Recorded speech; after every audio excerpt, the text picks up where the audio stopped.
مسعود انا عايز فلوس. فاكرين الجمله دي لما جورج سيدهم قالها لسمير غانم الله يرحمهم الاثنين في المسرحيه؟ هي دي الجمله دي بقى اللي احنا هناخدها ونحل بيها المعضله الازليه بين الست وبين الراجل وبين التفاهم بينهم. معظم الرجاله يقول لك احنا عمرنا ما هنفهمه غير يوم القيامه، والستات تقول لك هو مش بيفهمني، هو مش بيهتم بيا، هو مش بيحس بيا. طب خلينا نرجع للموضوع من الاول خالص ونشوف الراجل ايه الطريقه اللي هو بيفهمها، ولو احترفت الطريقه دي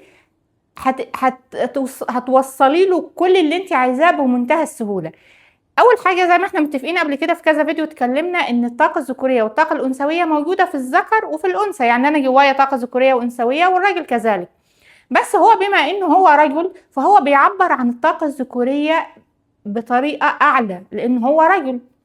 طيب الطاقة الذكورية ديت بتعمل ايه او بتحب ايه؟ الطاقة الذكورية طاقة ايه اصلا؟ طاقة شجاعة، طاقة حماس، طاقة شغل، طاقة احترام، طاقة هيبة، طاقة قوة، طاقة امان، طاقة خط مستقيم، طاقة وضوح.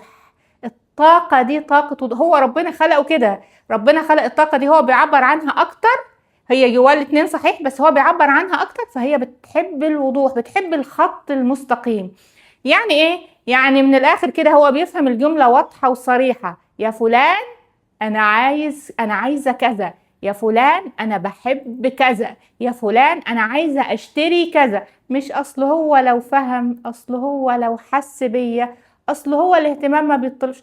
هي دي طريقة الطاقة اللي هو بيفهمها، هي دي طريقة التعبير اللي ربنا سبحانه وتعالى خلقه بيفهمها.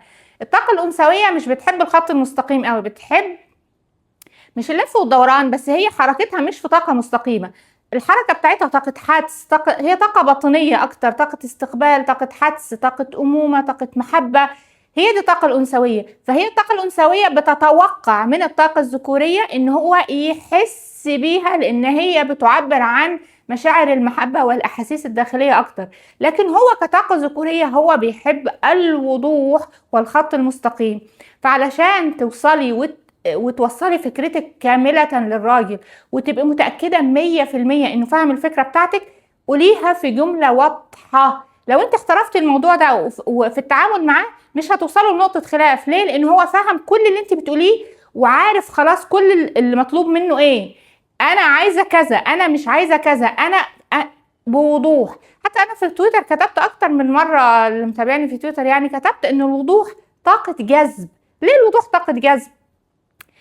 احنا بنحط هدف دلوقتي، الهدف ده مين اللي حطه؟ الحدس وفتح مدارات الاستقبال، هي الطاقة الأنثوية. بس مين هيروح يجيب الهدف ده؟ مين هيروح يجيبه؟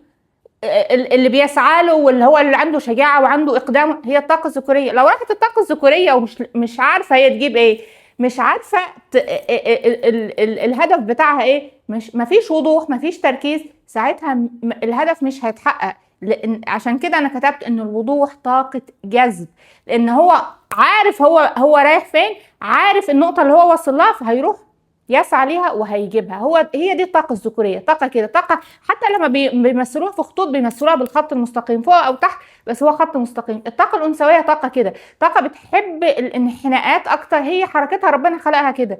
ف في النهاية عايزة اقول لك خليكي واضحة جدا وخلي جملك واضحة جدا، لان الراجل هيفهمها كده. هو مش بيحس بيكي او مش مهتم بيكي، هو ما بيفهمش غير الجملة الواضحة ودايركت تو ذا بوينت وبس كده.